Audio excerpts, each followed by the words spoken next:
So ayan, good morning mga kawilder. Ayan, kumusta na mga kawilder? Ano? So pasensya na, ngayon lang ulit tayo nakapag-vlog mga kawilder. So wala tayong na-vlog ngayon about sa tricycle mga kawilder. So ngayon ang atin i-vlog mga ka-warriors.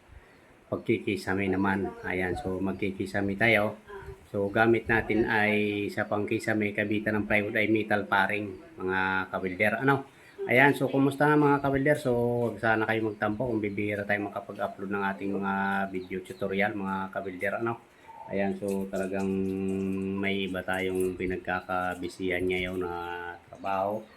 Ayan, so pasensya na mga ka-welder. So, yung mga nanonood pa rin dyan, so, sumusuporta sa ating channel. Ayan, so maraming salamat mga kawilder. Ayan, so big shout out pa rin sa inyo. Mag-ingat kayo palagi mga kawilder. Ayan, subscribe sa mga hindi pa nakakapag-subscribe. So pa-click na rin ang notification bell para sa may mga i-upload tayo na video ay mapapanood ninyo mga kawilders. Ano? Ayan, so bali ito nga pala mga kawilder ay magkikisami tayo. Ayan, so gamit natin ay metal paring mga kawilder. So first time natin maggawa. So dati nagpagawa tayo ng ng kisame. So nanood lang tayo. So nakakuha tayo ng idea at saka medyo nadagdagan natin yung mga ginawa. So nadagdagan pa natin, mas napatibay pa natin mga kawilder. Ano? Ayan, so ginawa natin first time pero mas pinatibay. Ayan.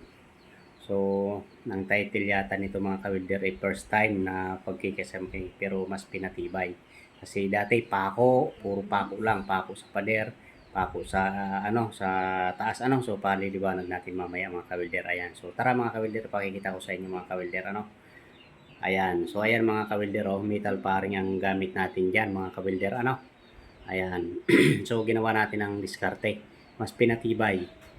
Okay, yan mga ka-welder ayan. So yung ilaw ay ilulusot na lang natin yan mamaya. Ayan. Kasi maglalagay na tayo ng plywood. So hindi na natin na ipakita yung paggawa, yung pagkakabit ng metal paring mga ka-welder. Ayan, so ayan ang ginawa natin mga ka-welder First time natin ginawa, pero mas matibay Kasi dito mga ka-welder, dito sa ginawa nung nagpagawa tayo ng kisame, ito pa rin yung bahay natin na bagong ating na tinirahan mga kawilder Dati, so dito mga kawilder, pinako lang dito pako lang sa pader direct. So nagagalaw pag inano to, ginalaw ng metal paring nagagalaw. Yan. So ang ginawa natin mga kawilder, nagbutas tayo tapos pinalsakan natin ng kahoy sa butas, saka natin ipinako. Ayan, so gets nyo mga kawilder So mas matibay kasi hindi siya gumagalaw Ayan. Tibay. Tapos ito naman mga kawilder, hindi na natin pahabain ng video mga kawilder So ito ang diskarte natin. Ayan. Nagkaltab tayo. Ayan. So medyo madilim, hindi nagpo-focus yung camera. Ayan. So ayan mga kawilder Ayan. Yan ang ating ginawang diskarte mga kawilder. Tapos nag-brace tayo sa taas. Sa halip na yung ginawa na noon sa una nating kisame, ay pako lang din dito mga kawilder. Dito po pakikita. So nandito tayo ngayon sa taas. Sa halip na pako dito mga kawilder, ang ginawa natin yung pang pako na sa zero, yung tawag nito, thick screw. Ayan, so thick screw na ang tinira natin para matibay. Kasi nung ginawa noon sa atin, pako, tapos concrete nail, tapos tinalian na lang dito ng kawal ito para hindi mabunot. Kasi nabubunot ito dati. Ayan, nabubunot. Ganyan. Ay ngayon, hindi na nabubunot yan. Kasi thick screw na ang pinantira natin dyan. Pati dito. Dito, ayan, puro thick screw na yan mga kawilder. Kasi ang ginawa noong una nga, ayan, thick screw yan. Pagkapako dito, tatalian na lang ng kawad para hindi lang mabunot. So, ibig sabihin mahuna. Yun ang napansin ko noon.